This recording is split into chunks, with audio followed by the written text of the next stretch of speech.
Hello, everyone, and good afternoon. On behalf of the university's task force on workplace culture, I'd like to welcome you and thank you for joining us in person or virtually to our second Innovation to Action series event. Today's topic is dedicated to managing mental health. My name is Amanda Bailey, and I have the pleasure of serving BU as a Vice President for Human Resources. Along with my colleague, Andrea Taylor, if you'd like to stand, Andrea, and wave. Andrea is the university's Senior Diversity Officer, and we serve as co-chairs for the Task Force on Workplace Culture. As I mentioned, I'd like to thank you all for being here, and definitely to all of our guests who you'll be hearing from. We appreciate your time, your efforts, and your expertise that you'll be sharing with us today. As mentioned, today's event is the second in this year's inaugural series being offered to you to raise awareness of contemporary workplace trends and research-informed best practices impacting workplace culture, or to improve the student experience. As a brief background for you, the President's Task Force on Workplace Culture was created from staff feedback in 2021 to prioritize workplace culture as a university strategic priority. The task force convened in the spring of 2022 with 3 priorities to guide its work.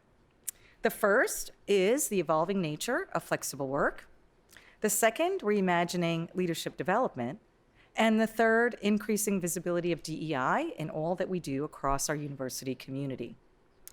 We look forward to a thought-provoking and engaging discussion today. Before we get started, I wanted to share with everyone a few housekeeping notes. For our audience members joining us in person, welcome again. Please take a moment to silence your mobile devices. If you're joining us virtually, welcome. Please note that closed captioning is available for today's event. If you're joining us via Zoom on a computer, please access closed captioning by clicking the CC or live transcript button on your screen. If you're joining us via Zoom on a mobile device, you can access recordings by going to Settings, choose Meeting, and then select On for closed captioning. There will be a link in the chat for troubleshooting any Zoom captions. A link has also been added on Stream Text where you can view transcripts and change color options as you desire. Now let me turn to introduce our keynote speaker today, Dr. David Ulrich. Dave Ulrich is a Rensis Likert professor at the Ross School of Business at the University of Michigan and a partner at the RBL Group, a consulting firm focused on helping organizations and leaders deliver organization value. Dave has published over 200 articles and book chapters and over 30 books. He served from 1990 to 1999 as editor of Human Resources Management, served on editorial boards of 4 other journals, and on the board of directors of Herman Miller for 16 years. Dave has spoken to large audiences in over 90 countries. He's performed workshops for over half of the current Fortune 200 companies and coached successful business leaders in his course over his career. And Dave is a distinguished fellow in the National Academy of Human Resources. Dave knows HR. He is known continually for learning, turning complex ideas into simple solutions, and creating real value to those he works with across 3 specific fields. He and his colleagues have shaped the HR profession, and Dave has been called, quote, the father of modern HR and HR thought leader of the decade by focusing on HR outcomes, governance, competencies, and practices. If it's not already evident, let me share a few more accolades, if I may, for a bit of context. So just since the start of this year and back to maybe the onset of the pandemic, I'll share a few things that Dave has been noted for. He's been awarded the patron of the Dave Ulrich HR Excellence Award, sponsored by the Indian Institute of Social Welfare. He is listed as one of the top 100 inspirational global leaders by Global Leaders Today. Dave is listed as number 6 of the top 200 voices in leadership by Leaders Hum. Last year, he was ranked number 1 of 50 HR leaders, shaping the future of work by Leaders Hum, and named one of LinkedIn's influencers and one of the top 10 voices in culture by LinkedIn. Dave is listed in Who's Who in the Future of Work by Analytica. He's one of the top 30 people in People Analytics by Perceptics, and he's received the Lifetime Achievement Award from the Institute of Management Studies. Dave earned the most influential global HR leader in 2021 by People First and Human Resources Forum, and was an honorary member of IFTDO, an organization 500,000 strong, devoted to training and development.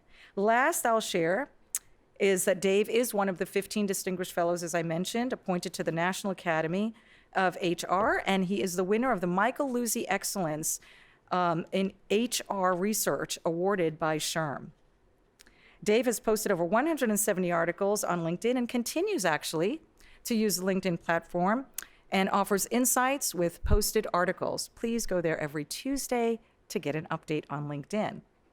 I could go on and on, but simply stating that Dave is a consummate HR leader is without question, and we're so pleased he's able to join us. Let's give him a warm welcome.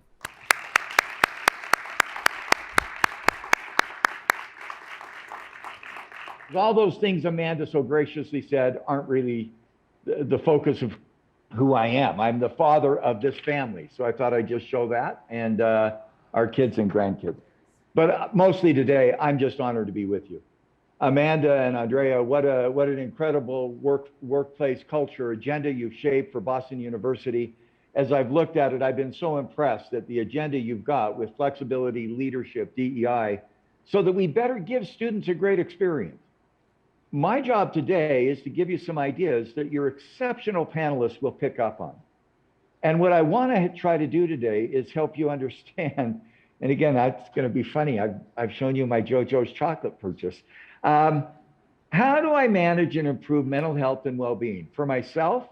Because I think many of us struggle with that, myself included, for those I lead, and for the system throughout Boston University through the practices we create. I'm going to talk about that into a fairly high level with some ideas that will have impact to attend to mental health and personal well-being. The first two lines are why it matters. Then what do we mean? And then I'm going to focus on the third row. What does that mean I can do for myself or for others? And finally, on the last row, how do we sustain it as an organization, as a system? And again, you're going to get some superb ideas from the panelists. And I hope I really validate the value of this workplace culture agenda that you're putting in place. I have a lot of slides. You're going to get copies of these slides. They'll be distributed, they'll be done. But let's start with a very simple question. Why does it matter? Why does it matter? And here's the research. Mental health or well-being drives employee experience. And that employee experience is absolutely critical because the mental health that drives experience drives business results. In private companies or public companies, a university, if we want to deliver our strategy, we need the employees to do that. They drive customer results. There's a high relationship between the employee experience and the customer experience. Think about everyone probably has a company they don't want to do business with. I have them and I don't want to name them. Probably because some employee experience didn't work. Employee experience drives investor results, stock price, cost of capital, and they drive community citizenship results. That logic is so critical. Our health drives the employee experience that drives outcomes that we care about. So if I start with the outcome, I want to get a better student experience because of the employee experience. So what do we mean? Mental health is a huge topic, and you have incredible panelists who've done deep, deep research. I've been privileged to look at some of their articles and websites, but let me give you a lay of the land. Just pick a number between 1 and 15. These are some of the dimensions of mental health concerns. I'll pick 3 numbers randomly. Number 12, I get angry quickly. Road rage. Number 2, I'm lonely. Number 5, oh, I'm having a hard time concentrating and making decisions. I need to buy more JoJo's chocolate. I'm going to let that one go. Number 7, I don't sleep well. We sometimes do a test. How many of these have you experienced or the people you work with? This is a broad topic. This is a broad topic, and it matters. What I'm now going to do for the next 5 minutes is something no one should ever do. I'm going to share messages from the conference board and elsewhere about the extent of this issue. You're not going to be able to read them all. but I'm going to just make a point that this set of issues, and I'll go back to this, wherever you are, feelings of number 13, hopelessness, number 1, happiness, number 11, addictive behaviors, number 9, stress. These issues are big and real. Here's some recent articles from Fortune, from New York Times. Now I'm going to go through 4 or 5 pages very quickly. Messages. 15% of adults are estimated to have a mental disorder in 19. In 22, the plan is that 60%, 54% of nurses and 60% of students are struggling. In bold, and again, you're not going to be able to read all this, depression and anxiety cost the global economy $1 trillion. $1 trillion. Even with inflation, that's high. Messages from the conference board. Top left, 7 in 10 employees report feelings of burnout. Look at the person to your left and to the right. One of the 3 of you, or 2 of the 3 of you, may be feeling some of that. The bottom left, 98% of HR staff feel burned out. If you're sitting next to an HR people, give them a hug. Let them know they're okay. We love what you're doing. HR or frontline caregivers, this is a tough time. The right-hand column in darker blue, as you look down through the survey, in the last poll, half of those who said they were dissatisfied with flexibility said they were burned out. One of your 3 themes in this workplace culture agenda is flexibility, the first one. Are we creating opportunities for employees? And instead, I do this quickly, some more messages. The impact of burnout varies. Poor performance. Burned out employees are 63% more likely to take a sick day. Turnover, retention, 2.6 times more likely to look for another job. Halfway down, 1 in 4 C-suite executives report decreased level of mental health. Again, I'm going quickly. This one scared me as I looked at this research. 40% of workers do not feel comfortable speaking to their manager about their mental health challenges, and you can see some of the detail. If you're sitting by your manager, look at them and say, thank you for letting me talk with you. And again, my thanks to Amanda and Andrea and others for making this a discussion issue. And then down at the bottom in the shaded, 56% of employees think their executives care about their well-being. That is clearly not a Boston University sample. And again, a summary. The cost of this work is huge. The overall mental health cost, huge. The depression, anxiety disorders cost $1 trillion. I've said it. Loneliness has become the dominant agenda. 58% of adults in the US, stress, sustainability goals. This is a mental map of what's been done by the World Economic Forum of all of the pieces of the mental health agenda. And again, you can get copies of these slides. So here's my conclusion. I'm going to take a step back and make it simple. I stipulate it. Stipulate, an attorney is, I accept it. Mental health is real. Let's shake on it. Let's agree on it. The mental health issues we wrestle with are real for ourselves, for those we work with, for those we lead, and for the organization as a whole. It's real. And may I also say, it's not just real at work, it's real at home, with family, with friends.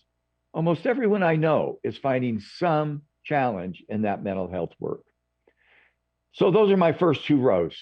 It matters. That's why you're here, I hope. What do we mean? We've got a portfolio of things that we need to work with. And again, your panelists are going to offer very concrete ideas. I'm going to give you in the next 10 or 11 minutes 2 tools or 2 ways of thinking about it. The first is, how do I manage my personal mental health, or how do I manage the well-being or mental health of an individual I care about? The logic is really simple, and I love simplicity. I love simplicity. My graduate training is in numerical taxonomy, which is the science of simplicity. I saw this research a number of years ago, and it has stayed with me as a simple way to look at personal issues with mental health. Let's look at the vertical axis. The demands on us go up. This research was actually done with teenagers. Anyone who knows a teenager or who can remember being a teenager, remember the demands on us go up. Does the high demand cause burnout? And here was the aha. No. Burnout occurs, or mental health well-being issues, when the demand exceeds the resource. If you stay in balance, you have high demand, but you have high resources, and you're okay. For teenagers, our job as parents and others at the university is to provide resources, and you're going to get a list of resources. Look at the demands in our world today. Uncertainty. We've got to deliver results. Technology, new models of working, expectations, transparency. I could add to it. In Boston, I could add traffic as we try to manage some of the logistics. All of those things create demands. We cannot do away with all demands. So what we do is we try to provide resources. I should just do a brief mention at the bottom right. There may be a case where you're underutilized. We underinvest when you retire early and nobody wants your services. Boredom also causes difficulty. So my focus is less on reducing demands and more on increasing resources. Think about yourself with your family. What are the demands in my family, whatever type of family I have, single, married, relationship, parents, aging parents for me? What are the demands? And then what are the resources that help me cope with those demands? And the employee value proposition is managing that balance.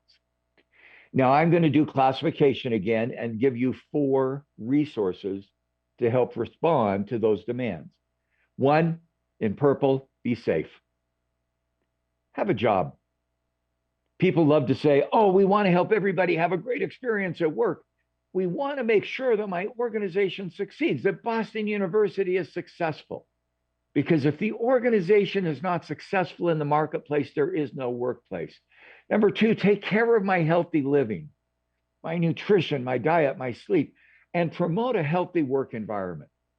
People have been publishing the great insight, toxic cultures are bad. And I'm going, wow, that took an insight. Be safe. Psychological safety, physical safety, the great work by Amy Edmondson and others at Harvard. But now go the next step. Create for myself and others belonging. Connect with others. Build a relationship. Connect by being authentic. Connect by supporting. Belonging. And let me share some of the skills of belonging. How do we build relationships, both at work and at home? I love the picture on the right. I heard it from C.S. Lewis, but I found out recently it's ancient, I think, Hindu or ancient doctrine. It's called the long spoons metaphor. You die. There's a great meal. In hell, you starve because you can't feed yourself. In heaven, you survive because you feed each other. The research out of Harvard, and you may hear about that a little bit with our Harvard guest, the single best predictor of well-being is our social connections. Belonging. Be safe, belong. Let me give you a quick menu. You probably know this. These are the choices to connect at work. And I'm just going to read you as if I'm a waiter. I'm not giving you food today. I'm giving you belonging. Make bids. How can I be helpful? I should have you look at the person next to you, see which one you'll do. Be curious. What do you think? Check in. This is so critical, especially with technology. We don't just manage by wandering around. Use email, use technology, use Instagram. How are you doing? Share your belief. You know, I've also struggled with JoJo's. I guess I started with that. 5, case conflicts. You know, we're struggling. Help me understand. Let's solve it. Be grateful. Thank you. Be empathic. Help me understand. Celebrate what worked. Why did it work? Use strengths. What do you need from me to help you? Help others. I care about you. How can I help you do your job better? You know, just take a moment. These are not new items, but these are the ways to create a sense of connection. Who can I do that with at work today? How do I begin to build choices that build belonging? Build skills. You've all heard about, you've studied the growth mindset. I love the line, I'm not failing, I'm learning, and I take risk. Again, you've heard the growth mindset work by Carol Dweck and others. Lean back, Don't have a fixed mindset. Don't disengage. Don't get distracted. Children solving puzzles have a growth mindset. Lean in, engage, get focused. Find ways to learn. When I make a mistake, run into it. Walk about it. I love the line, we're not failing, we're learning. Tell stories. What did you learn? Praise risk. Thank you for trying. Model feedback and replace isolation and threat with connection. And finally, believe. Make sure that the work we do focuses on our values and the things that are sacred to us. Clarify those beliefs, clarify those values, connect my values to things people care about. Connect work to outcomes I believe in. I'll talk about that for a minute, but let me just do the very simple topology. As the demands go up on each of us, emotional well-being, burnout is possible. We stipulate that. What can I do for myself, for others? Be safe, psychologically, physically, belong, build skills of connection, become, learn and grow, and believe. I love the believe one. You've all heard the story. It's not a bricklayer. It's not a building. It's not a wall. We're building a cathedral. What do we at Boston University stand for? What do we contribute? Connect our values personally to that which we believe in. And the reason I think that's so critical today in this high demand world, I started my demand chart with uncertainty. We don't know what's going to happen. We can't guarantee a student a job. We don't know if we're going to have inflation or deflation. We don't know how the pandemic may roll out. We don't know what's going to happen. But what do we know? What are we certain about? What are we certain about, no matter what? Those are my values. They guide me. I can rely on them. They give me strength. My great example of that is we have 3 children and some grandchildren. You saw a quick picture.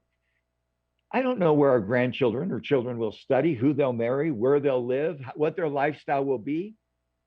But let me tell you what I'm certain about. I will love them.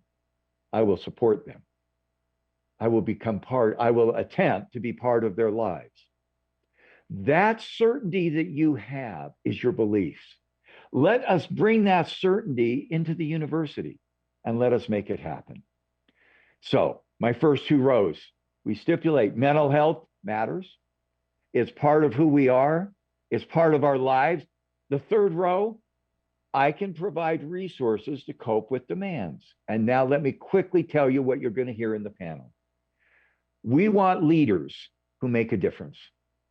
If you're a leader or if you work with leaders, you want to help leaders be the first responder in a crisis. We love our physical first responders, those who run into the crises that happen so tragically in our world.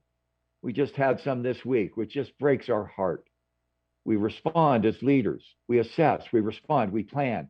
Leaders become caregivers. Those in the room who are HR professionals, you are often primary emotional caregivers. Your competencies make a difference. And we've studied the competencies you need to be those caregivers. It's not a role. It's not a strategic partner. You accelerate business by linking mental health to outcomes. You mobilize information, or in green, you design HR systems that make mental health real.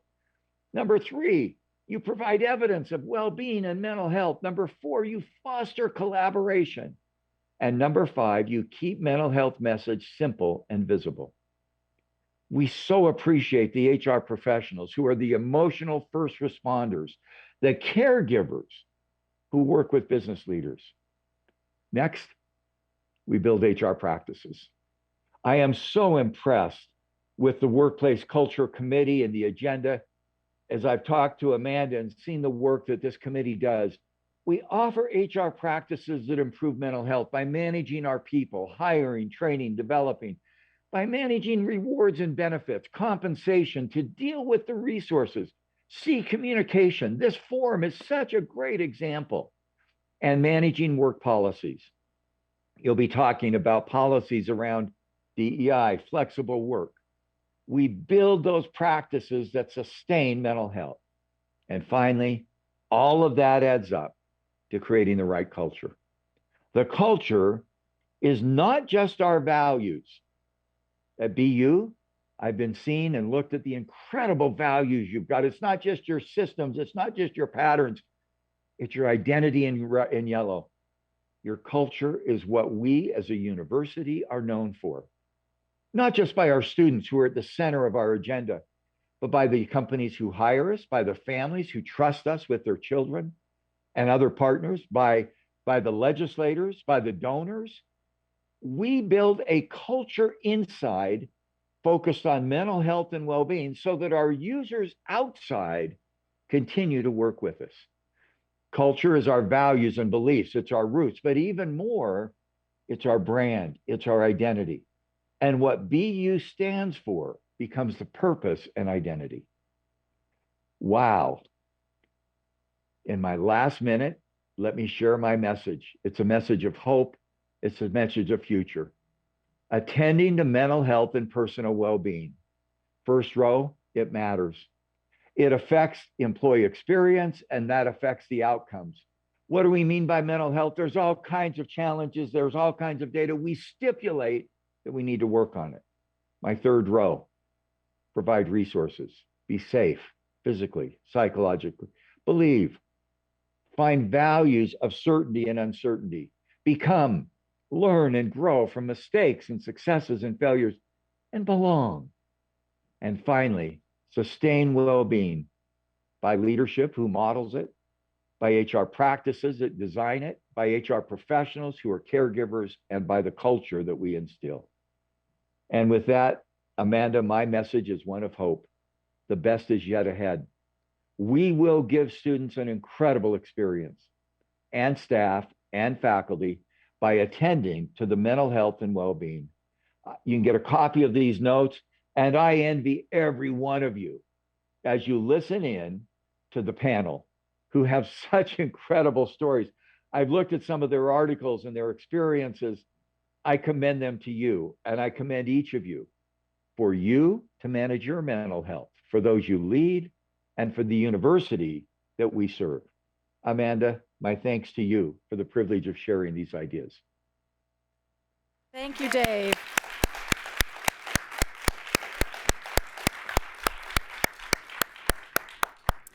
Dave, thank you so much for your thoughtful insights to share with us today. The data-informed presentation that you offered us, the robust discussion that will follow as a result of your presentation will last with us for quite some time. Let's give Dave one last thank you for his time and his efforts.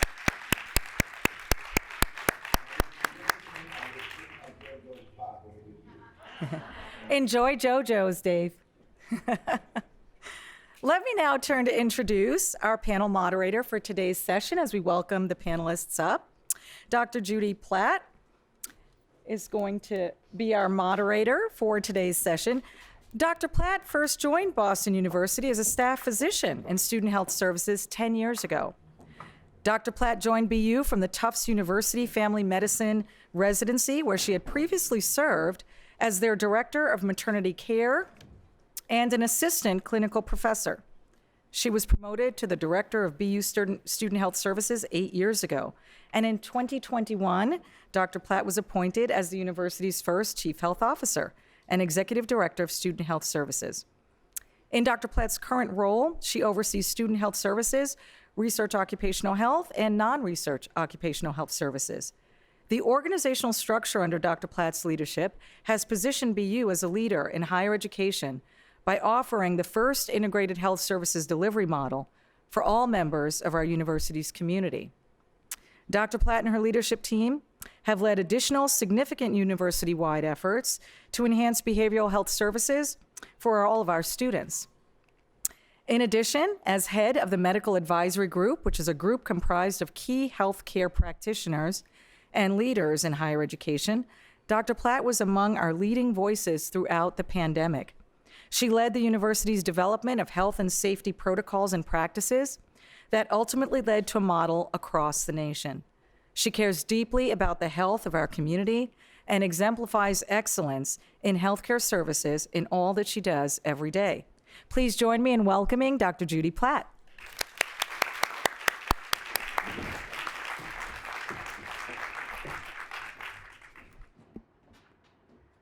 Thank you very much, Amanda.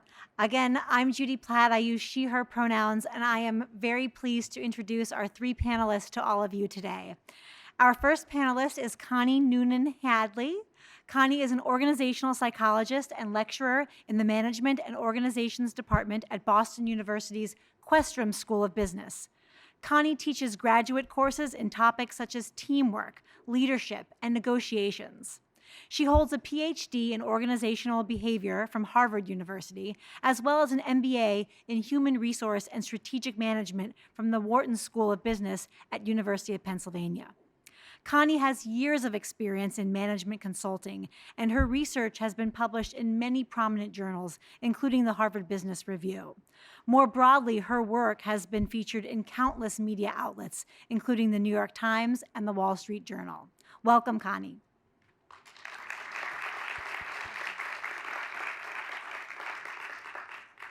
Our second panelist is ManuelCuevas-Trisán, who joined Harvard University as the Vice President for Human Resources in August of 2021. In this capacity, Manuel sets the overall strategic vision for human resources aimed at elevating the university's profile as a progressive, business-forward employer, recruiting and retaining diverse talent, providing development opportunities, and serving as a thought leader. Manuel earned his BA from the University of Notre Dame and his JD from the University of Puerto Rico's School of Law. He also holds a master's degree in executive coaching and leadership from Universidad de Barcelona. Welcome, Manuel.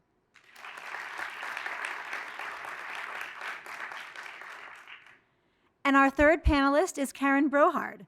Karen is a licensed independent clinical social worker who received her BA in psychology from Duke University and her Master's of Social Work from Smith College. Karen has worked in a variety of educational, medical, and mental health settings over her career. She joined Boston University's internal employee assistance program, the Faculty and Staff Assistance Office, 11 years ago, and 3 years ago was promoted to the center's director. In her role at BU, she has developed educational programs and interventions to address burnout, promote well-being, including trainings for managers and employees on mental health in the workplace.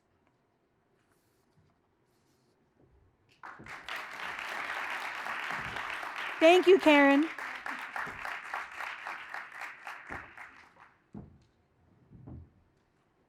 I'd also like to thank everyone here today for joining us, both in person and remotely, and to once again welcome our panelists. Before we begin our discussion, however, I would like to recognize that our audience today includes members of our faculty, our students, and our staff. And we know that some individuals may be struggling right now. There are resources that we'll provide to the group after the talk completes, but also now, if you are currently struggling, we really encourage you to realize that you are not alone. Faculty, staff, and assistants, student health services, collectively, we've worked with thousands of faculty, students, and staff across this university who have struggled or experienced issues around mental health, whether that's in the workplace, in your community, or at home, or in the classroom. So we encourage everyone to recognize that you are not alone and there is a team and a university here behind you. With that, I'll start with our first set of questions. And this is actually a question that I'm going to pose to each of you. Our keynote speaker addressed mental health as a topic that is very broad and can include a number of topics and concerns. Could each of you spend a moment talking about how you define mental health in the workplace? And Connie, I'll start with you since you're right next to me. Excellent, thank you. First of all, what a terrific keynote speech we just heard. I was busy scribbling notes. I'm looking forward to seeing the slides after to dive in more deeply. And also I wanted to say thank you so much for having me here to talk about this really critical set of topics. Now, in terms of how I define and think about mental health and well-being, I think about in terms of mental health, there being the difference between clinically diagnosable disorders as well as occupational hazards. So on the clinical front, for example, the World Health Organization just came out with a really wonderful analysis of the conditions that affect people globally and how those may show up in the workplace. And they identified the top 3 would be anxiety, depression, and then schizophrenia and bipolar disorder. So those are we have a set of diagnostic criteria that can be used to understand those and treat those. Mental health does not officially contain some other disorders that we talk about in the work context, like burnout, for example. Burnout is diagnosed as an occupational phenomenon by the same World Health Organization. Similarly, stress is a symptom and sometimes thought of as a condition, but it's not a mental health diagnostic condition. And the last one that I study very frequently in the workplace is loneliness. And loneliness is also not a disorder per se. So I think it is important to think about these as separate phenomena. And then in terms of well-being, we can get even broader. I like the description of well-being at work as containing 4 elements: mental health, physical health, social health, and financial health. We're doing much more work these days on understanding how finances can affect someone's well-being at work. So those are the categories that I use, but I'm sure the others on the panel have their own typologies that they use. Thank you, Connie. Manuel, can you share how you're thinking about defining mental health in the workplace? Sure. So first, thank you again for the opportunity to be here, and thank you for joining this wonderful event. Unlike Connie and Karen, I am neither a researcher nor a mental health professional. So I look at mental health really from the perspective of a practitioner of human resources and positive employee and labor relations. So the way I look at mental health and how I define it from my vantage point is in building up on what Connie was mentioning in terms of the different pillars of overall well-being. I look at mental health as one of those key pillars. And in the context of the workplace, I think there are 3 basic elements that I think represent the green zone of mental health. The first of those would be the ability of an individual to perform well in line with expectations of the role. Number 2, the ability to cope with the daily or ordinary stresses of the position. We, of course, are subjected to, depending on the role, to greater or lesser stressors, but I think there are challenges that are confronted every day by employees at all levels, and I think that ability to cope effectively with those daily ordinary stressors are, I think, one of the metrics of well-being. And then thirdly, I would refer to adaptability, the ability to, in the face of those challenges, in the face of what happens at work every day, and of course, the demands that Dave was talking about, it relates to the ability to adapt to changing conditions, and I think in this day and age, rapidly changing and uncertain conditions. Thank you, Manuel. And Karen, can you talk about how you're defining mental health in the workplace for us? Sure. And again, thank you for including me in the panel, inviting me to speak. I'm honored to be here, and I use she, her pronouns. Well, as a mental health clinician, I certainly think about mental health in the area of kind of diagnoses of people who actually have symptoms of mental health conditions, and am active in helping people identify when maybe the stress that they're experiencing is leading to a mental health condition that requires mental health treatment. But thinking in the workplace, I'm aware of how it's a little bit of a different dimension than well-being. So there can be people who have mental health conditions that are well treated and are not interfering in their daily life. So they have a mental health condition, but their well-being is actually quite high. And alternatively, there can be people who don't have a mental health condition, but their well-being is quite poor. really not feeling very much sense of satisfaction, much sense of contentment in their life, much sense of meaning and purpose and engagement in their life, or really lacking social relationships. And others have alluded to, that's so important for our sense of well-being, our ability to cope with stressors, our ability to adapt. So I think about kind of what are people's level of well-being, and what are the workplace factors that are contributing to their well-being. How much are workplace stresses interfering with, for example, their being able to develop relationships with coworkers or have time with family members to have the benefits that social relationships provide. So they're related. Certainly, workplace stress affects well-being, and that can lead to mental health conditions, but they're a little bit separate as well. Thank you. We've talked a lot about the importance of mental health in the workplace already with our keynote speaker addressing this, and each of you have shared important and different unique perspectives. I wonder if each of you might say a little more, perhaps one or two reasons why this work is so important to you and why you're invested in mental health in the workplace and improving mental health in the workplace. And Manuel, I'll let you start this one off. Thank you. So if I were to sum it up in a single phrase, I, as a practitioner in the area of HR and in leadership, I fundamentally view mental health challenges as management challenges. Of course, there's an interpsychic, individual level of challenge, but when we're managing a workforce at scale, the issues that Dave alluded to and some of the stats which are staggering become management challenges, both from the perspective of engagement, managing workout, keeping people connected to the mission of your workforce, whether you are in a university or whether you are in a for-profit organization, whether you're a proprietor of a small business.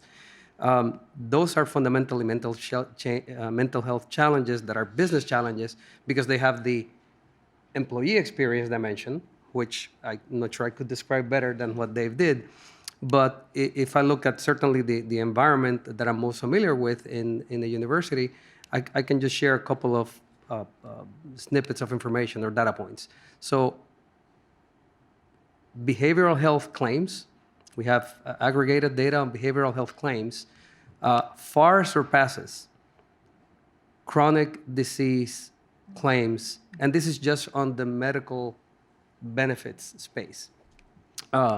And what may or may not surprise you is that in the case of Harvard, at least, that stat has remained constant. It has only increased, but it has been constant since 2018. Okay? And in fact, I remember when I started paying attention to this issue, within the context of Harvard, I found an article from 2004 from the Crimson that described the mental health crisis in the nation and in the community. So this has been a persistent problem. It's a persistent problem in the workplace.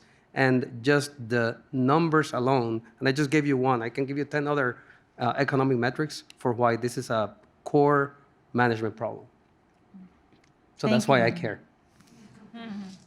A great set of reasons that I'm sure echoes with many people who are in the audience today. Karen, talk about why you're invested in doing this work. Well, I did choose to be a social worker. So it's kind of my mission, thinking about people's mental health. Wanting people to have meaningful, satisfying lives full of purpose and connection. It's kind of a mission in life and then a mission in my work here.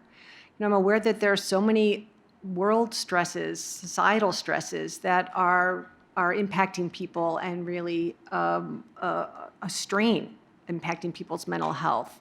And there's actions that we can try to take around what's happening in the world, and then there's what's happening here in our own community. And workplace, people spend a lot of time at work, and there's a real opportunity here for us to create healthy environments that support people, support their mental health, and alternatively, for the environment here to be detrimental to people's mental health.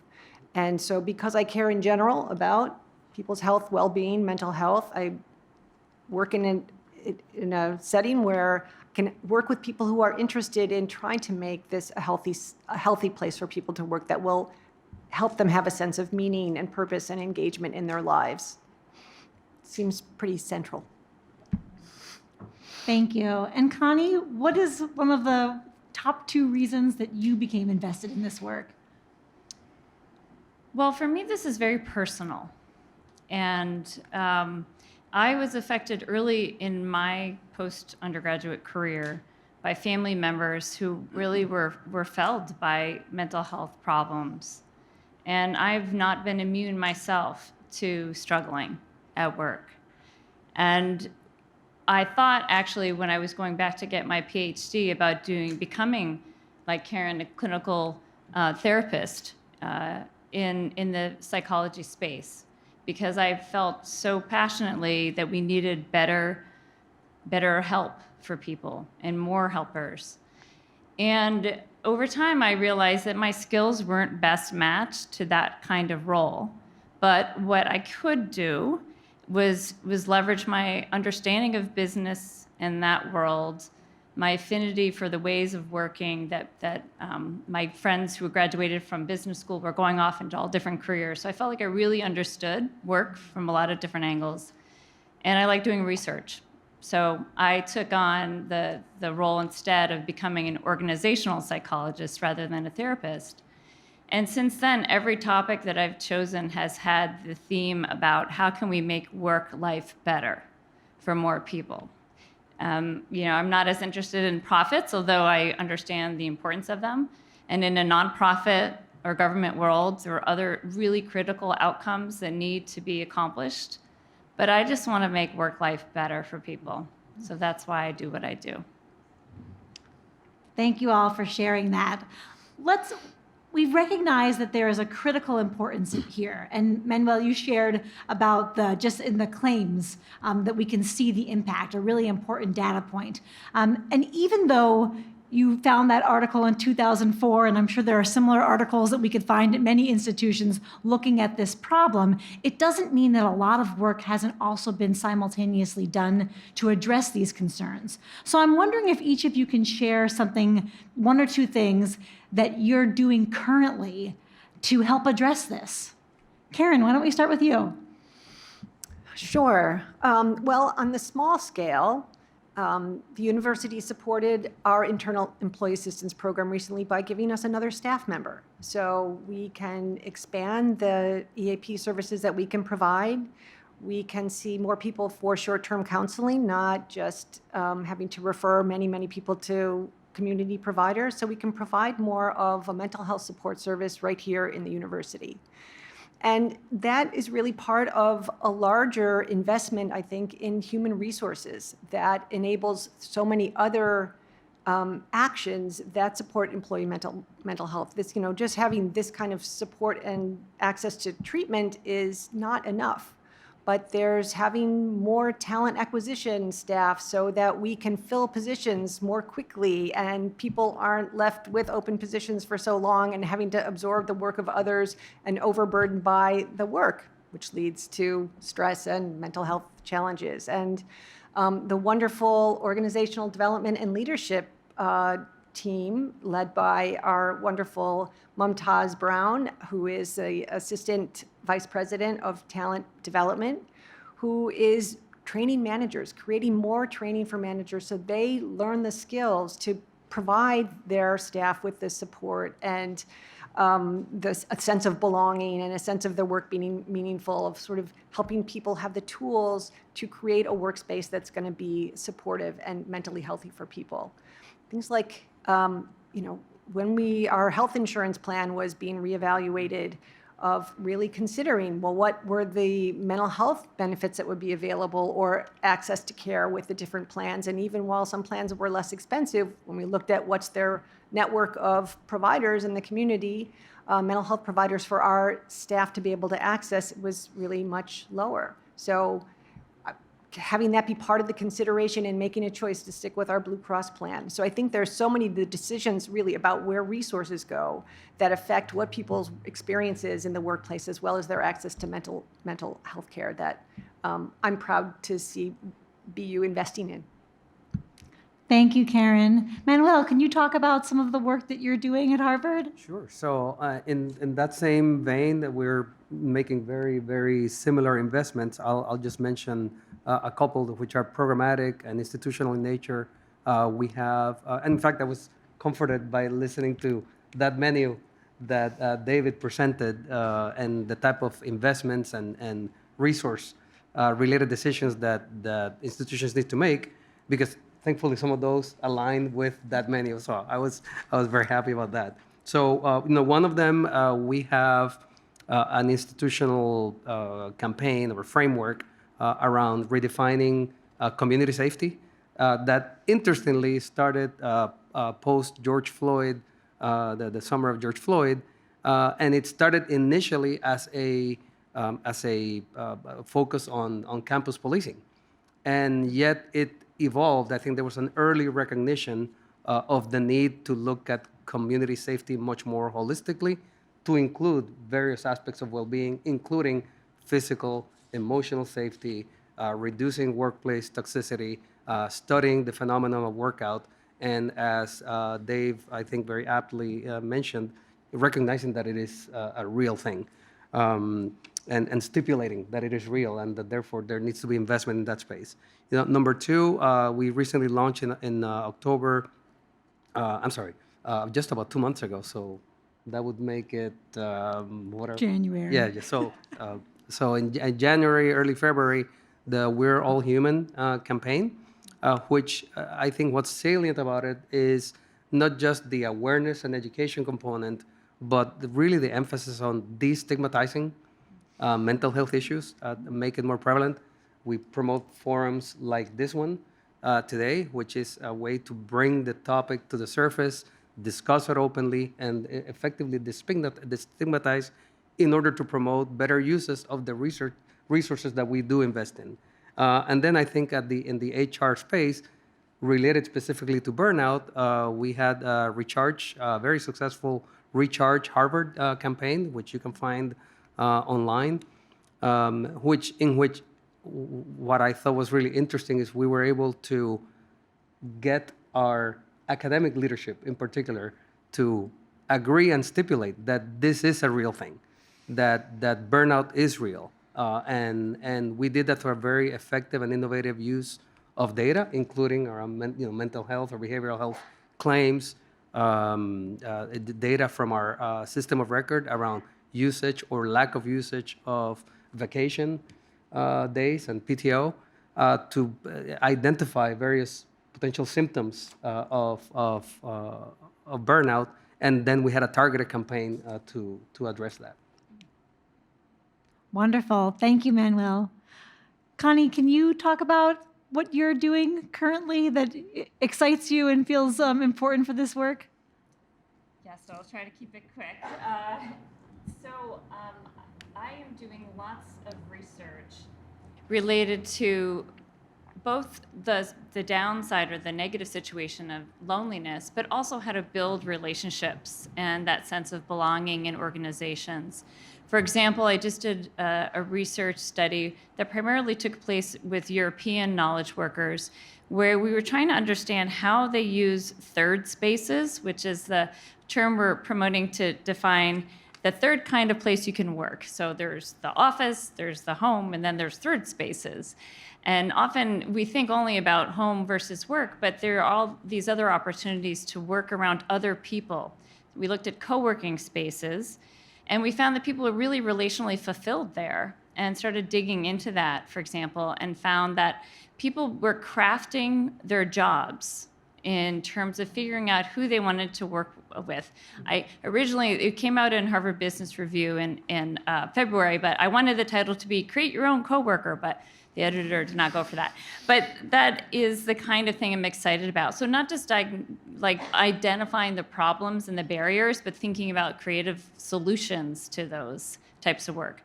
Another new project I'll mention is looking at the use of generative AI in human resource management systems. And one of the goals of that project will be to figure out, is there a way that it makes people's, again, work lives better? That's my common theme. So we were talking, for example, with developers at a tech company, And when asked about AI, typically people say, wouldn't this be great? We can have AI do now lots of like really complicated coding activities. And the developers say, wait, that's the fun part of my job. Can we have AI do some of the stuff I don't like to do? And so think about even like we've looked at healthcare teams, you know, writing up all those notes, filling out all the epic, you know, program required fields. That's not the fun part. That's not the, well, I mean, not all medicine is fun either, but like, you know, thinking about the healthcare delivery, the working with patients, is what's really energizing to people. So how can we use AI to strip away kind of the scut work aspects and enhance the more value-added one that brings out the humanity and the motivation and purpose and all those resources that Dave talked about can help us cope with the demands. Thank you, Connie. You mentioned the third spacing as part of your research, and I'd love to get each of your opinions on how you think the fairly rapid shift to hybrid and remote work propelled by the pandemic has impacted mental health in the workplace. And Connie, I'm happy to start with you since you brought up the topic.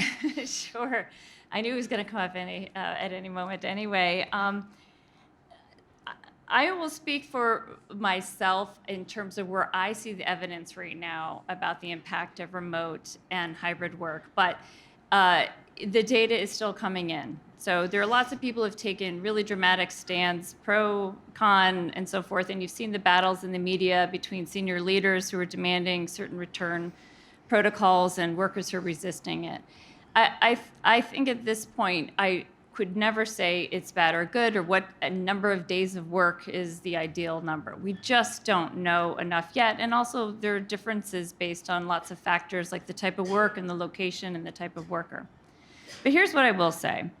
If you think about the difference between some kind of technologically mediated interaction with a person and a face-to-face one, you can get more of two types of information from the face-to-face. You get more of those subtle cues. We know that we pick up on the gestures, the brief glances, things like that that can change how we understand information. Also, people are more willing to disclose private information in person than are virtual. So that you get more rich kinds of data from that. But also there's an energy transfer that certainly happens more easily in face-to-face. And that's below the conscious level. That's just sort of picking up. I do believe like souls can connect, you know, in an energetic kind of way. That's easier face-to-face. But the answer doesn't stop there in terms of which is superior. I think that remote work can do a lot of good when it comes to human interaction. I have people I've been working with for over a year and a half. I have never met face-to-face, yet I consider them true friends. I will go to them with my problems.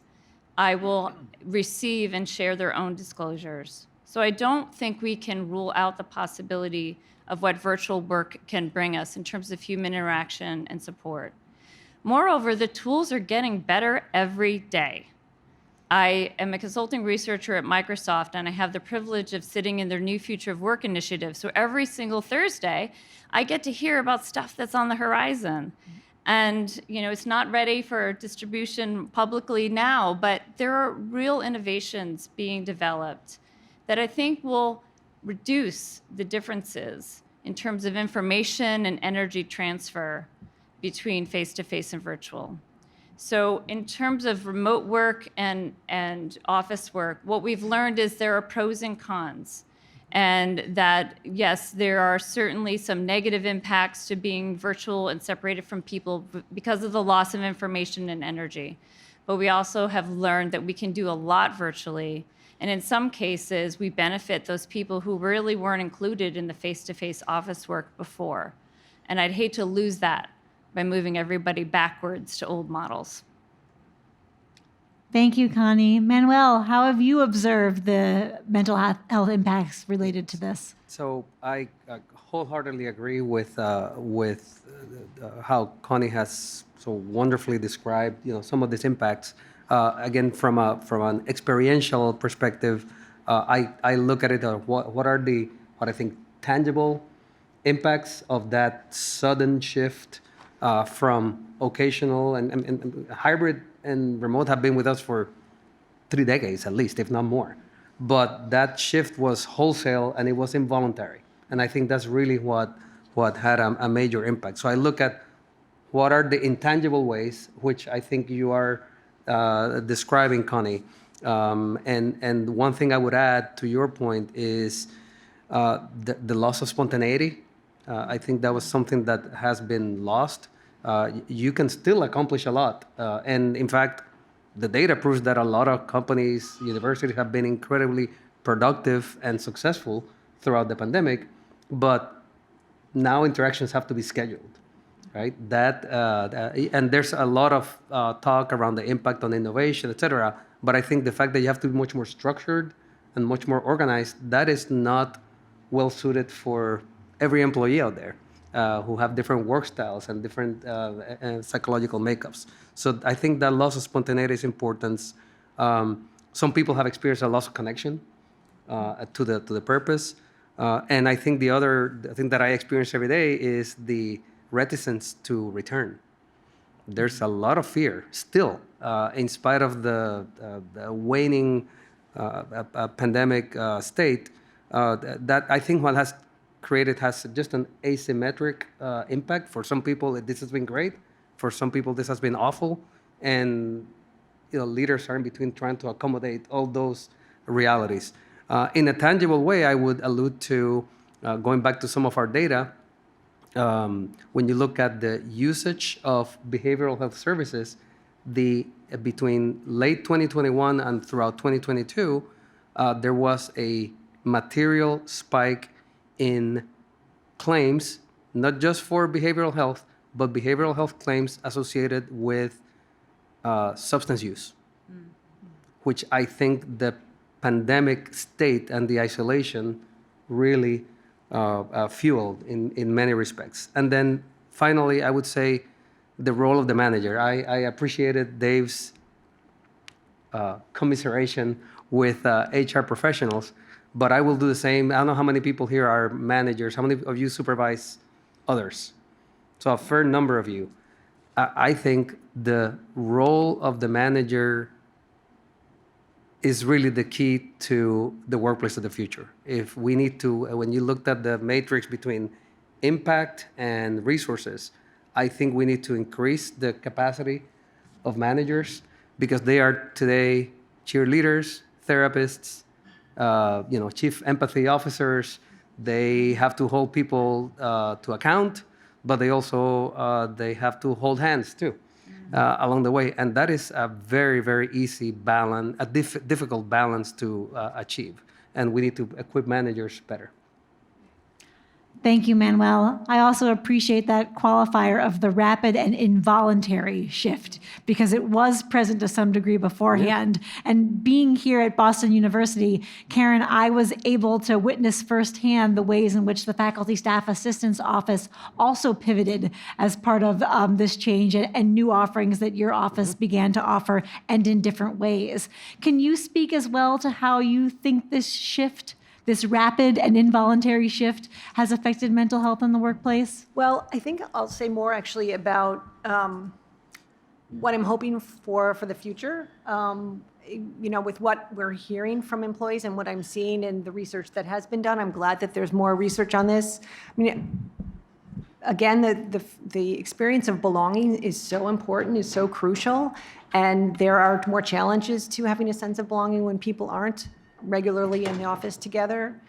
And yet the needs are different for different people. Caregivers, for example, remote work, the opportunity to have that kind of flexibility really decrease stress. Maybe for younger workers, newer to the new workforce who hadn't had a chance already to develop professional networks, and maybe they're not living in a family with a spouse and children, that need to be making those relationships at work is much greater. And so they may feel much much more loss of sense of belonging by having remote work. So I think it's huge challenge for the task force to be figuring out, how much variability can there be? How much flexibility can there be? How much can there be managers having the autonomy to make different decisions for different employees based on their having different needs, and yet paying attention to those equity issues? So I think it's very complicated, and I'm glad the task force is working hard on that. Thank you, Karen.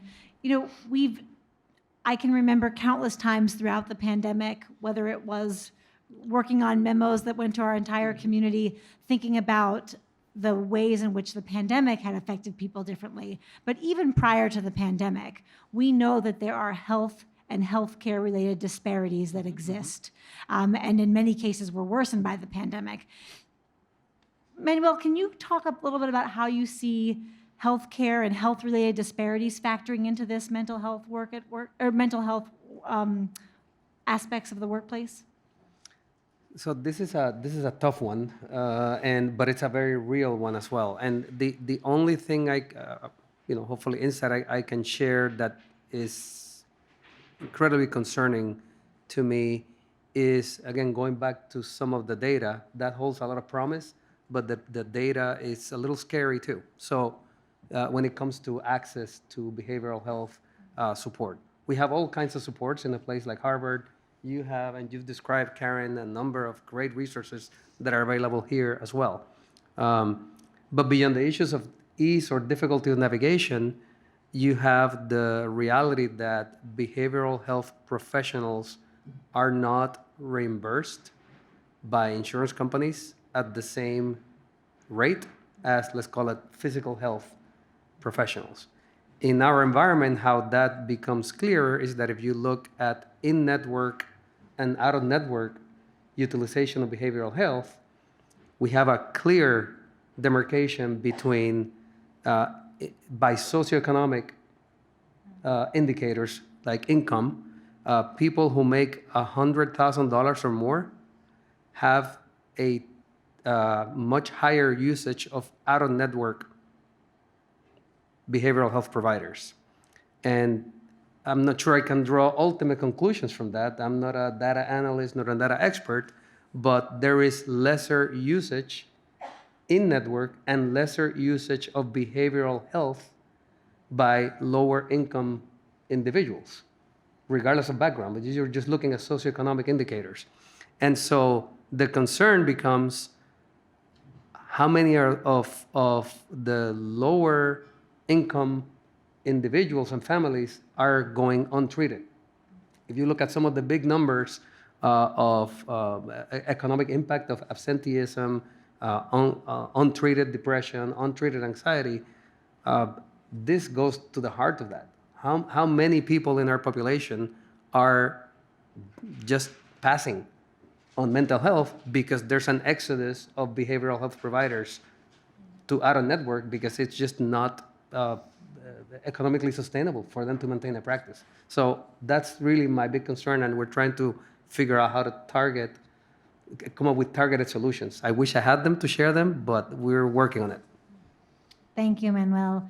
Karen, you had talked about not needing to refer as many folks outside of faculty staff assistants, but we know that it would take a lot of additional staff to be able to not ever have to refer someone out. But did these concerns, partially what Manuel has addressed, factor into that decision? Absolutely. Access to mental health services. There's people from underrepresented groups, from disenfranchised groups, experience many more stressors in the workplace and outside of the workplace that affect their mental health. So, vicarious traumatization from incidents of racial violence in the community, microaggressions at work. The wealth disparity means that more of our faculty and staff of color don't have the resources to pay not out of network, but where even a $35 copay for a behavioral health visit is a real obstacle. And so being able to provide more services in-house where it's free of charge, where there's no copay for them is one of our considerations. and looking at ways going forward to maybe adjust deductibles or reduce copays, eliminate copays for behavioral health services so that there is greater access. And I would add that, I think larger DE&I efforts are important in this area. That we hear from so many people.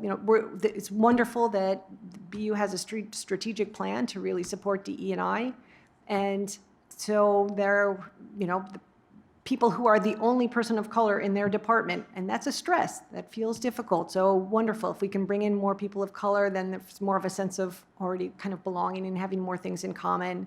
But at the same time, one of the shifts we noticed when people were working remotely is some of the BIPOC employees felt they could relax more at home, and they weren't feeling on guard, or that they had to be kind of code switching and dealing with microaggressions. So coming back into the workplace, they're exposed to those again. So expanding the kind of training for people, coworkers around DE&I, so that maybe we can reduce the incidence of microaggressions, or how people are responding when a microaggression has occurred, so that it's becoming to feel like a safer place for people who, again, come from more marginalized groups. Thank you, Karen. Connie, are you seeing anything in the research that's talking about how we need to perhaps think about this differently for different groups as we address mental health in the workplace? I will say the bottom line is we need more good data on this topic in the workplace.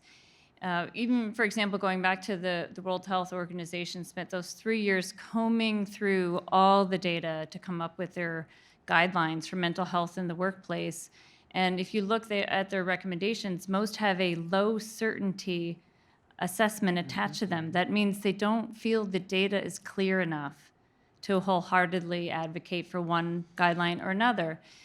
So I do encourage both any researchers out in this room, but any practitioners as well, to help that effort, to continue to collect and build the body of knowledge that we have.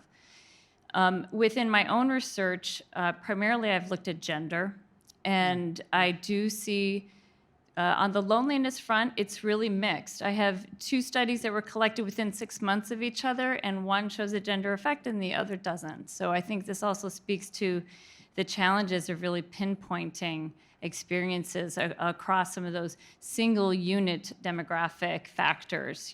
There's a multitude of factors that comprise each of us, and so it's hard to boil it down to just one aspect or another. But where we are seeing more clear trends, at least in terms of workplace loneliness, is generationally. And before, loneliness used to be studied as a social health issue.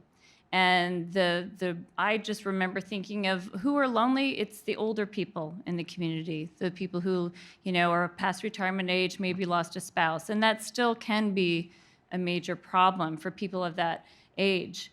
But what we are seeing in the workplace is it's the younger ones who are the loneliest, the Generation Z, the millennials.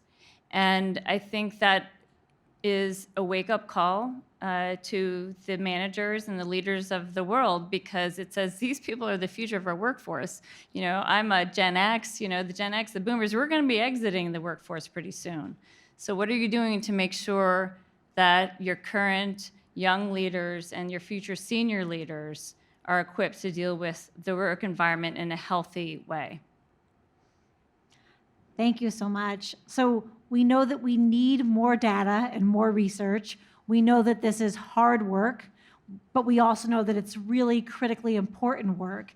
Could each of you say one thing that you're excited about, that you're doing, or that you're going to do next, without sharing any confidential announcements for either one of your universities? Karen, would you like to start? Let's see, one thing that we're doing. Well, I'm very excited about collaboration with our OD&L team. We are going to be rolling out more training that's using the framework for mental health well-being and mental health that was created by the Surgeon General's office, and using the elements that are identified for healthy workplaces to really support well-being, and give training to managers on utilizing those and specific ways to operationalize and make use of the the tips from the Surgeon General's office and roll that out with manager training as well as training for employees. So I think really trying to reach people. Mumtaz Brown has a wonderful expression, putting the we in well-being. So for all of us to be thinking about how can we be contributing here? It's not just managers, it's not just leaders, it's we all can, help others, help our colleagues have a sense of belonging and feel supported in the workplace and develop those relationships. So I'm excited about that initiative. Thank you, Karen. Manuel, is there one thing that you can boil it down to that you're excited about doing? Yes, there's a bunch, but I will highlight one, and in fact, it is the same as Karen. I think in higher ed, the usual paradigm is to look at segmented populations within the community. You look at staff, you look at faculty, and you look at students, and then you look at alumni and visitors. We're starting to look at behavioral health and mental health as a whole, as something that impacts the entire community. We're looking at it as a web or a spider web, where whatever you do here impacts there, and there's a ripple effect. And collaboration is really to me, the most exciting thing. I'm meeting routinely, not just, of course, with my folks from leadership and talent development for training programs, but we're actively engaged with Harvard University Health Services, with the chief medical officer. We are meeting with our vendors to talk about these things and to see how we can design or redesign programs and benefits that are truly responsive. But it is through collaboration. If we continue to look through a single lens of the HR programs, it's going to fail. It's going to fall short. And the same thing with students, faculty, and staff. Thank you, Manuel. Connie? Well, I already told you about a couple of new research projects I'm excited about, but what I haven't shared that I'm also picking up on the themes from Karen and Manuel actually, is that I'm going to be joining an alliance of policymakers, businesses, nonprofits, community leaders. This is a group out of Europe. The European Union is, I will say, far ahead of America in terms of recognizing that there needs to be a multidisciplinary effort to fix some of the social and mental ills that face the population. I was part of a roundtable last year with members of the European Parliament, for example, and they're drafting up new regulations for workers to allow them the opportunity to ask for remote work as part of their jobs, for example.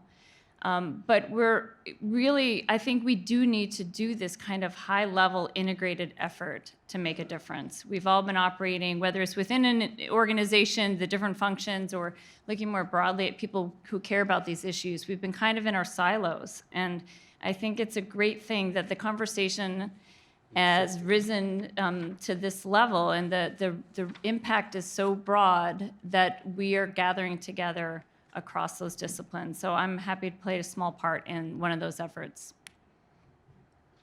Thank you all. I'm going to ask one final question on my part, but that is not the end of the questions because we'll then move to a live Q&A after this.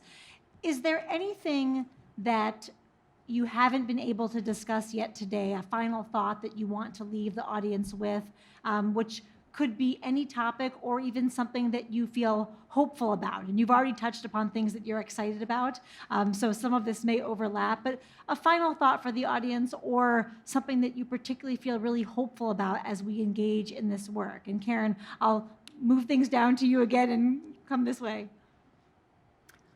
Well, it was a pain, the pandemic was awful in so many ways, but in fact, a positive that came out of it, I think, is that people are more aware of and attentive to mental health, and that's appearing everywhere, including in our conversations in the workplace. And so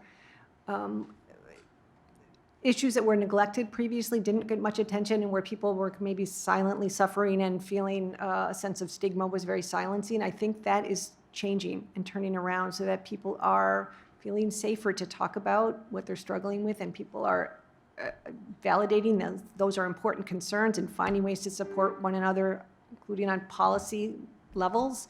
So I feel like there is really hopeful attention to this issue in a way that I think will lead to positive change. Thank you, Karen. Manuel? So in my case, I see an interesting but very positive paradox that's evolving right now in the workplace, which is on the one hand, the the fact that the workplace interestingly is becoming more human, and this whole perspective around holistic view of safety and emotional and physical safety are coming together. I think that's a very healthy rehumanization of the workplace. On the other hand, going back to your comments around AI, Connie, I actually see incredible promise in technology broadly, including but not limited to AI. And why is that? Because I think technology has always been with us. You know, this is technology. A fork is technology, right? AI is technology, simply has evolved by degrees of magnitude. And I think if we look at technology as something that amplifies rather than detracts from human interaction, I think there's a lot of promise. If we look at it as a replacement for human interaction rather than an amplification, then I think there's going to be a sense of doom and gloom and a sense of replacement that feels incredibly threatening. But I look at it with optimism, and I hope all that work at Microsoft and other tech companies, including ChatGPT, really lead to an amplification of human interaction. Thank you, Manuel. Connie, final thought of this panel discussion to you. Well, I share the optimism that's born by the real change I see in terms of destigmatization. Okay, I won't get that right. I think it is more acceptable to talk about mental health and well-being in the workplace. I was in a meeting just the other day where someone who I had just met for the first time mentioned, I just came back from a mental health leave of absence. Just matter of fact, didn't go into details on it. And I was really struck by that being the first time I'd ever heard it said in that way, and how marvelous it is that can be just a normal note to drop into a new meeting conversation. So I do think that's a sign of hope, because the lack of conversation about it just made everything worse. And as I said, I think people working together will hopefully make things better. But I think that the words I would maybe end with here in terms of just why everyone in this room should feel hopeful is because, as Dave talked about, we all have resources. I don't know if you picked up on the list of things that people can do. We said something about a bid, and you may not know, what that, not everybody knows what that means, but bid, it's like, sort of like a little gesture to reach out to someone else.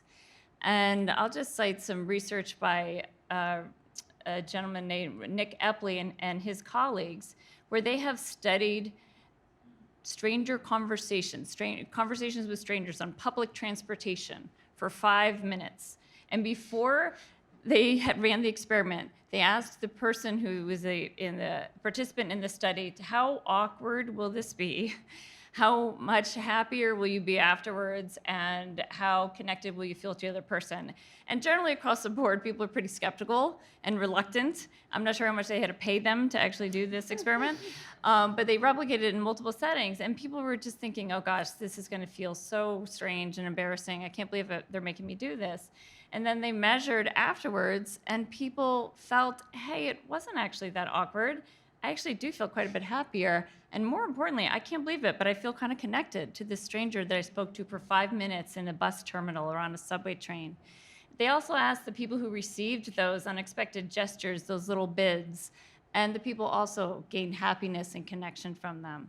So we really don't have to think about these grand and incredibly huge and daunting and resource sucking kind of activities to make a difference. Every single person can make the workplace better for someone else and for yourself by just focusing on those kinds of small human connections. Thank you so much, Karen, Manuel, Connie. It's been wonderful having this part of the discussion with you. I appreciate you all answering my questions. And now we'll move to the live Q&A portion of the segment, where we invite folks who may be online to please submit questions that we'll be able to read aloud, as well as members here in person in the audience to be able to, I'm looking for the microphone, to reach out to Karen over here, to reach out to Karen, Amber. You'll see folks raise their hand with a microphone if you'd like to come up and ask a question. Or just come to the center or back of the room and We've got ask a one question. back here, Judy. Hi, thanks for this. This was touched a little bit on. Karen and Connie mentioned about phases of careers, and I'm curious if there is more research or best practice that takes into account those different phases or life cycles. I'm in my 50s now, feeling a lot more fatigued than I did when I was in my 20s and 30s, and things like that. I'm happy to. Yeah, go ahead. So that's a great question, and I'll approach it, and of course you have your own perspective, but from the perspective of plan design, for example, we are really looking rigorously, again, at a data regarding the demographic composition of our workforce, and trying to make sure that we have programs that align with the multi-generational workforce. Two simple examples of that are, of course, all the programs related to physical well-being, gym memberships, subsidies for that type of work, childcare supports, and our childcare scholarships and grants. We've increased those materially, including but not limited to, due to the effects of the pandemic. And then other things, I think, Connie, you spoke about financial well-being as one of those dimensions. And of course, when you're 24, 25, entering the workforce, you say, well, 401k or 403, I want to detract from my paycheck, and when you're actually paying yourself. So we're trying to target financial literacy programs for folks at all levels, because it's never too late to start saving and to maximize your contribution for your 403b or to your 401k. So those are just some examples. Also, programs targeted for women in particular, because all the statistics suggest that they have greater longevity than men, and you want to make sure that they have financial independence in the long run if they don't already have it. I wasn't sure, too, if your question also was getting at whether certain conditions maybe are exacerbated over time with age and being tired. Okay, so you're nodding in the back. I'm with you on the tired front. And God bless Judy and all of you who are working so hard during the pandemic. I think you need a 3-year nap after going through that. I wish I could offer you the clinical perspective on how age does interact in life stage with some of these conditions. There probably is some available. I just don't know myself in the workplace. But I will echo what Manuel was saying before about the plight of the middle manager that we are seeing in terms of workplace mental health and well-being, which tends to correlate with people in their 40s and 50s. Oh my gosh, it's been tough. And it's always been tough. Being in the middle is never easy. I'm a middle child, so I can relate to it at home too. So yes, we are seeing incredible strain on middle managers from a burnout perspective, because they are playing all those roles. I love the chief empathy officer reflection as well. I hope that help is on the way for those people who are in that level.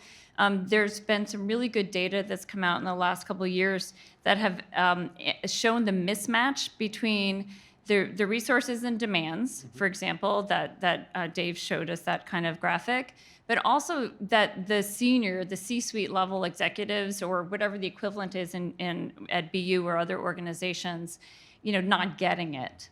And I think the data is starting to roll in that says you've got to pay attention to this. These people are not given enough resource, credit, and they're all being held to unrealistic expectations, and they're going to leave, and they're going to get burned out, and other bad things, including their mental health, will suffer. So I hope help is on the way, but it's not quite all the way here yet. I don't have Thank anything. you. Do we have other questions? Yes.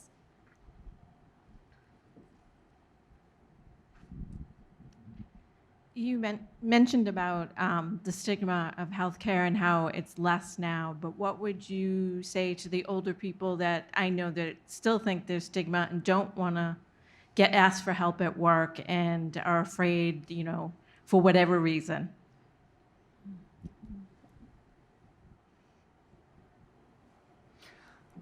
Well, I'll put in a plug for EAP services here.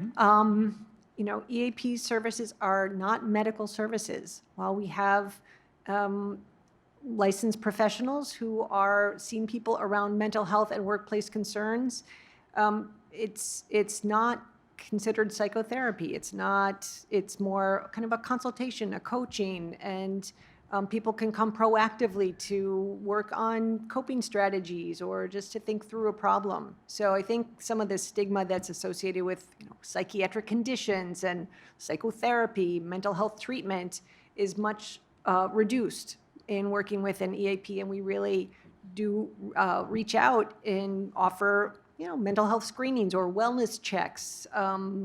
People don't have to even say that they have a problem to come and maybe just let's talk through how the stress is affecting you in your life. So I think that a service that really reduces stigma and de-emphasizes mental health and medical diagnoses and those sorts of things helps with access as well. And being very then also involved in wellness programming, well-being programming. We have, resilience building strategies and mindfulness sessions and working on sleep, those sorts of things those are useful for all of us. And so it becomes an access point for people who might then have a conversation with us, and we might help identify that they have more of a mental health condition that needs treatment, and that can be a way to access it for them. I would add also that to destigmatize, I think we need to move away, and I think there's a fair amount of literature that supports this, and of course a lot of good practices in institutions like this one and many others that are moving away from this notion of burnout as looking at burnout as an indicator of lack of individual resiliency, and really focusing more on how to build up through some of the programs that Karen was alluding to, overall resiliency, but make it part of an organizational commitment rather than an individual condition. So one more thing I'll just say on that is training is really, really helpful here. In fact, as I was talking before about how the World Health Organization, most of the recommendations are tentative because of lack of evidence. One of the most strong ones was the effect of manager training. And that's designed to take those people who may not have the knowledge and educate them, but also change attitudes and change behaviors. So if you have any power in your organization to influence that ability for everyone, and even the requirement for everyone to get trained, I would recommend it. Thank you. Do we have some online questions that we could switch to for a moment? Yes, we have an online question. A member of my staff seems to be experiencing either a mental health issue or some other kind of cognitive impairment. I'm not sure what I can say about him. I'm not sure what I can say to him about this as his supervisor. Any guidance would be appreciated. So I just might start with appreciating that question. Our keynote speaker addressed there was a statistic around somewhere between 40 and 60% of employees would not feel comfortable coming to their manager. And I think we identified there are many managers here in the audience today in person. There are probably some joining us online as well. And keeping in mind that balance of not wanting to, by any means, force someone to share personal healthcare information, but also wanting them to feel supported. And so I've started thinking about this, for myself as a manager as well, that I would never want an employee not to feel as if they couldn't come to a manager and share something, so that they wouldn't have to come to us, but hopefully they would want to come to a manager. And that does dovetail into this concept of psychological safety that we've been talking about, which is if people can feel safe, then they're more likely to share some of those concerns. And so it's not a quick, easy, well, just ask someone how they're doing, but how are you thinking about making that environment safe? So when you do ask them and they happen to disclose something to you, you're able to meet them with, okay, let's think about what we can do here. But I turn it over to our experts on the panel as well. Well, far from an expert, but I would say, going back to Dave, who is an expert, and the grandfather of HR practice, he was talking about these small bids. I think people feel comfortable sometimes to talk to a therapist who may be a stranger. And why is that? Because they're not going to be judged, and because they're going to be comfortable making those disclosures. So, and what is the tool of the trade for therapists and even for executive coaches? This simple, open question. Are you okay? That's the bid. Is there anything I can do? Right? That you're giving your interlocutor the opportunity to disclose or not disclose. And if the person expresses any misgiving about disclosure, you can always say, hey, if things are not okay, just know that there are these resources available. I'm happy to support you. Right? So it's both the bid and then the commitment to make somebody more comfortable. And I would add, is this working? Yes. I would add that there can be very complicated situations, and managers are not mental health professionals, and sometimes can feel like with what they're having to determine or how to approach something or respond to something, that they feel like they don't have the kind of mental health background. And again, a play assistance program, you have behavioral health experts at your disposal for managers to have a conversation. Here's what I'm observing. You know, does it seem appropriate to just reach out to this person, or might some other way of approaching it make more sense? Sometimes there are situations that really involve risk where it feels like it's important to take it a little bit further. And so again, being there as for consultation to help guide a manager through that conversation and the response, I think that resource is very helpful. And if I may, managers can also work both directly and indirectly. If the person is not comfortable talking to you as the manager, but you observe that they're part of a team, there's somebody who's closer to them or a very good friend within the team, you can always approach the friend and say, hey, I noted that Jane is just not herself lately. Have you noticed that? You know, does she know that there are resources available? So there's any number of ways that you can lawfully, compliantly, and very safely offer support without requiring a disclosure that may be uncomfortable. Great, thank you. Are there other online questions at this time? Why don't we take another one and then we can... Because many people are struggling with burnout already, how can managers support their teams outside of encouraging them to utilize their time off and creating a safe and supportive environment? I'd love to take a first stab at that question. You know, recognizing one of the other topics that Dave mentioned was about being more vocal and talking about struggles. So I can remember, and I'm sure many folks can echo with this sentiment, you know, a few months into the pandemic, after it had been, you know, how many sleepless nights or very low amounts of sleep in the night, feeling as if it was really a struggle for me. And reaching out to my supervisor and talking through a plan which did not involve me taking time off. Actually, taking time off would have been, in my view, the worst thing I could do. I actually needed someone to help think through, are there certain things that we can shift? Can someone else take on this particular role? And that was much more helpful than taking time off and just pushing, in my view, pushing those problems down the road. So I think it's a great question. Taking time off may not always be what someone needs. Having a suite of things that we're able to offer. So resources here at our own institutions, resources nationally, as well as let's think through something creative that we could do together, I think are just a few things that I would echo that have been personally helpful, but I think also I've seen be helpful as a manager as well. I'll just chime in on this as well, because I do also study burnout. I think what's really helpful, since we're talking about burnout a lot, is for people to have a more precise understanding of what that phenomenon is. There are 3 parts to burnout.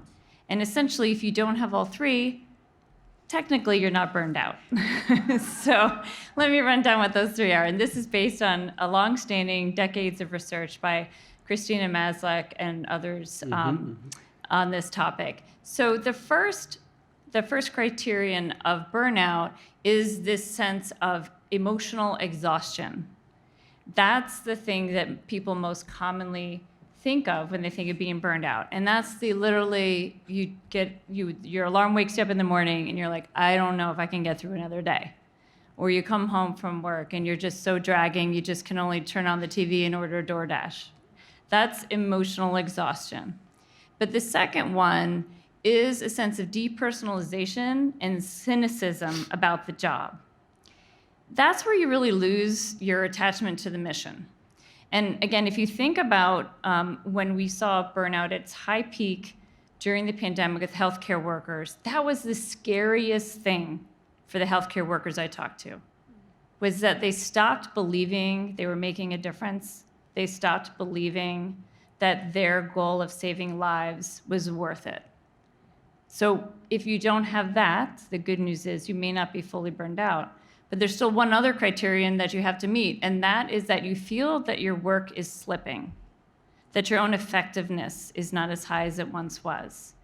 And usually I find this is almost undetectable to the outside, but you know. I felt it myself as I've met all criteria as a teacher at points, where I start to go like, I know I didn't prep as hard for that class as I could have. I know that conversation could have been better. I wasn't at my best. And when you start to see all 3, then you can also think about there are different solutions that you can attach to the different aspects that are going on there. And as a manager, it's also important for you to understand that in terms of guiding your employees. So if, for example, I am really facing more of this cynicism and depersonalization, then telling me to go take time off is not going to solve that problem. Or if I'm starting to feel that my work is slipping, but I'm holding on with a tight grip to everything else, maybe we should be thinking about how to change your work tasks so you can bring out that effectiveness again, or maybe rejuvenate the kind of work that you do. So if you only have 1 or 2 of the 3, it doesn't mean you're home free. Like, it still means that there's something going on with you at work that you need to address. But in terms of burnout, I think it's helpful to be more precise and specific, because it opens up a whole new set of possibilities for things to do about it. And talking about preciseness and specificity, there are very, very tangible ways, in addition to what you described, that both managers and leaders can do. We have, for example, when we talk about the mission in a university, yes, it's the furtherance of knowledge, it's the further discovery. That's quite intangible for a lot of people. If you're a staff assistant in a department, or if you are in food services, that connection may not be as clear. So, part of what we've been frankly experimenting with in HR with our own HR team is how to bring that connectivity back, not just socially, but to the actual mission. So we've done, for example, in-person group tours of the Arboretum, of the Harbor Arboretum. And you're not just bringing people together, but you're bringing people together in something that is quite unique, quite beautiful, quite enriching. We did one in the Harbor Museums, and are very explicit around, hey, this is what you support. If you're an HR person that supports a manager who's having an employee relations issue at the museums, that the gas there is what you are supporting, that people have access to it. Some people that have been with the university for 20 years had never visited the university library and had seen a copy of the Gutenberg Bible that we have there. It makes people really, really excited and brings the mission to life in ways that are very simple, very inexpensive, and that shows that you care more about about something more than just output. Thank you. Are there other questions in the in-person audience?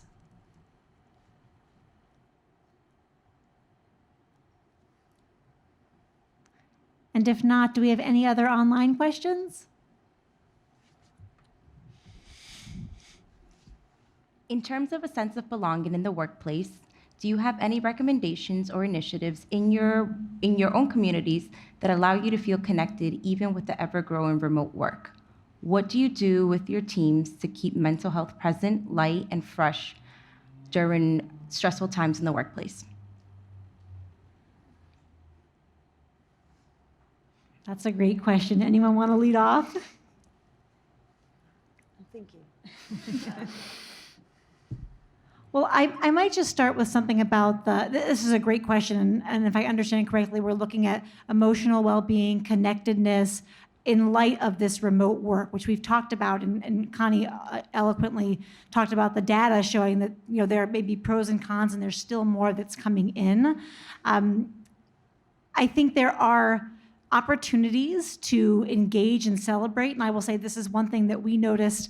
I work at Student Health Services. We're still masked in our workplace environment. We're not having like food or celebrations, and then it was only more recently where we started having in this one room that's not healthcare focused or not patient-centered, where we brought people in to celebrate certain milestones, and it was a tangible difference to notice people just coming together and sharing a little bit of food together. So I think looking for opportunities to celebrate, whether it's a milestone, whether it's an achievement, those are always important things to do, but particularly with folks being remote and then in person, finding ways to do that in a hybrid way. And that might be we're hosting something in person, but we're asking people to write something into the chat, or the kudo board that we do for the 10 and 25-year work anniversaries here at BU. But the other thing I would also mention is back to something that Connie mentioned about those factors relating to burnout.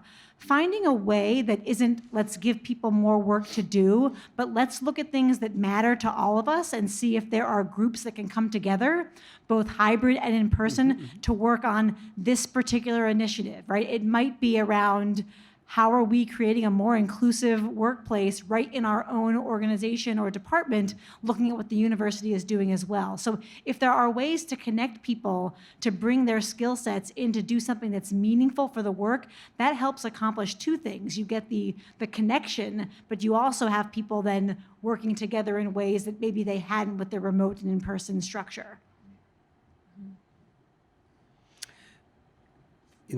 I would add also, looking for creative ways to engage people. There's people that are either coming on site or not coming on site who have what I call, skills that are just not part of their job. So we've discovered through things like the Harvard staff art show that we have a bunch of artists in our community. People who do graphic design, and it has nothing to do with their job. So we've had, folks who are in roles unrelated to graphic design engage with us in preparing some of the, new templates for our presentations, either external or internal presentations, and that gives people a sense of contribution that goes beyond the day-to-day. That's quite exciting. And then, of course, I also alluded to what we're doing, with those visits to the Arboretum and to the museum, and just trying to be more intentional about when people are expected to come to the office, make sure that it's worth their while. Because if the commute is not their while and they're gonna be working, 7 hours on Zoom, then why come in? Right? Be more planful. That's why I always say that management is becoming harder because you have to think about things that you never had to think before. But that's one of them, just being more intentional around the opportunities to come together.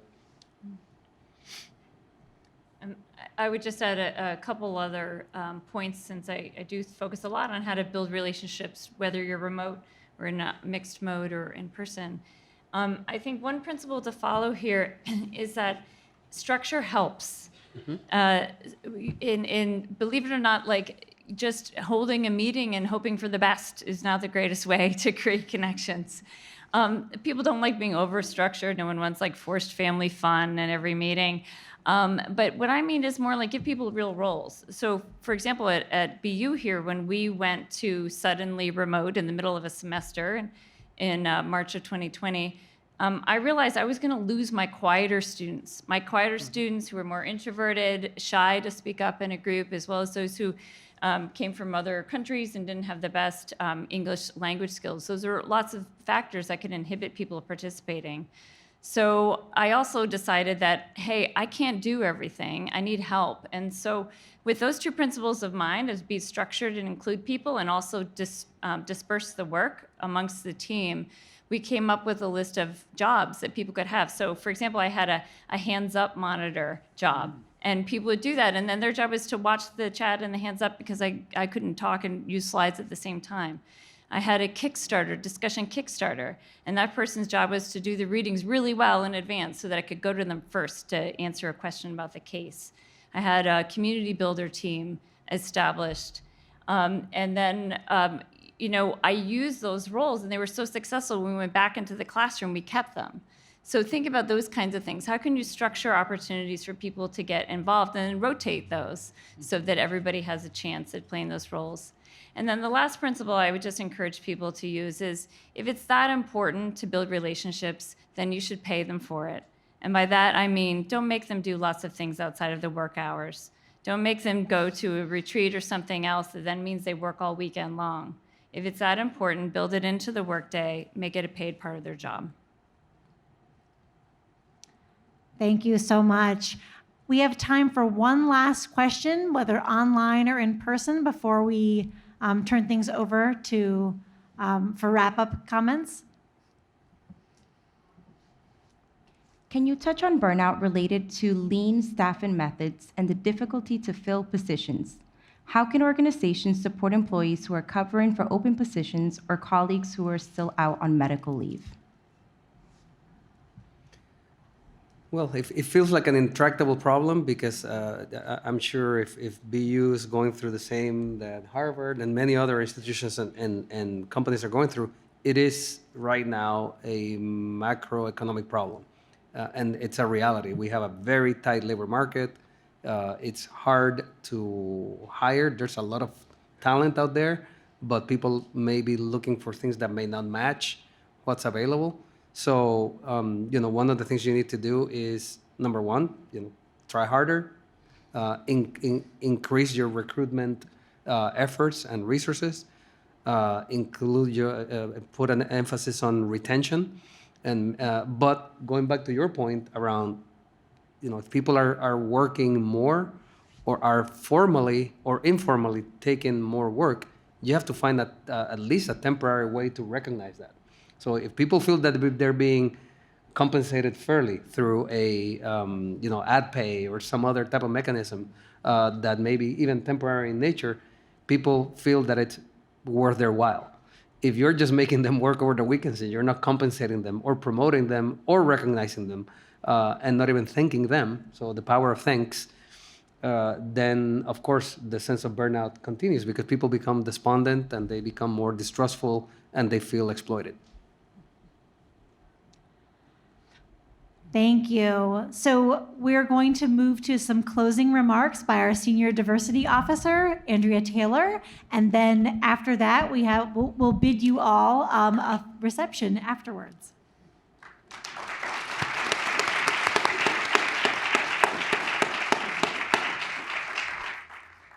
Good afternoon, everyone, and thank you so much for being here and staying with us for this really enlightening program. And I'd like to just give another round of applause to the team, to our keynote speaker, David Ulrich, our moderator, Judy Platt, to Constance Hadley, to Manuel Cuevas-Trisán, and to the whole Office of Senior Diversity Office team and the HR team who put this together. Let's give them a big round of applause.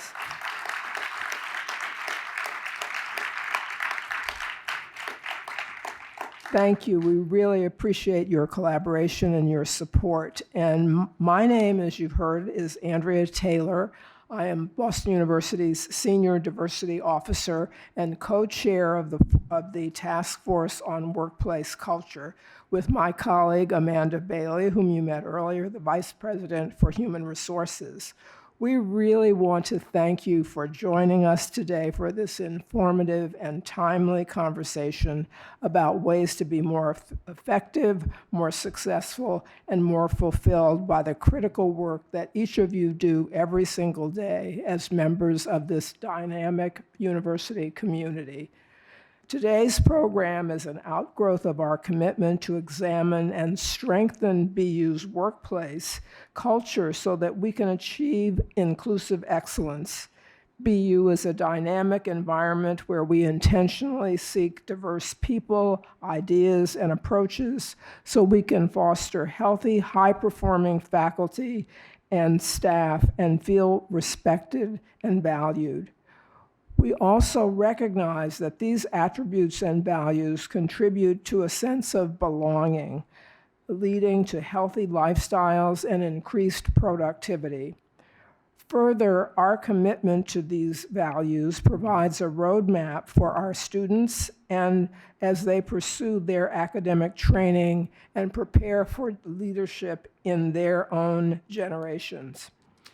In this contemporary environment that's still rebounding from the global COVID-19 pandemic and the related economic, health, and racial disparities, we hope that today's program will reignite your commitment to embrace and exemplify these principles and thereby maintain and promote your own health, well-being, and productivity, while also being an example for others in our community. BU offers ample resources, as we've been hearing about, such as the Student Health Services and the Faculty and Staff Assistance Program for students, faculty, and staff, and experiencing burnout and in need of support. We encourage all of you to utilize these professional development opportunities on campus and want to remind you that on April 12th, the Faculty and Staff Assistance Office and the OD&L are hosting a virtual interactive workshop that will feature and explore the science of burnout and identify workplace factors that cause prolonged stress and strategies that help make leaders more impactful in their work in increasing team engagement and making sure that you will hopefully register and participate in this event. I also want to call your attention to the current survey on belonging that is happening, our campus climate survey. I have art and banners, and I'm going to be blatant in my proselytizing to encourage you before midnight tomorrow to finish or to spend 20 or 30 minutes with the survey and give us your feedback on how you feel institutionally we are progressing in terms of being a community where people feel that they belong and that they can contribute and have impact. And so I hope that you will take the time to do that. And I really want to again thank you for attending this workshop. We're delighted to have had this opportunity. We hope that it will be beneficial in your work going forward. And I'd now like to invite you to join us for a reception in Metcalf Hall. Thank you very much to everyone.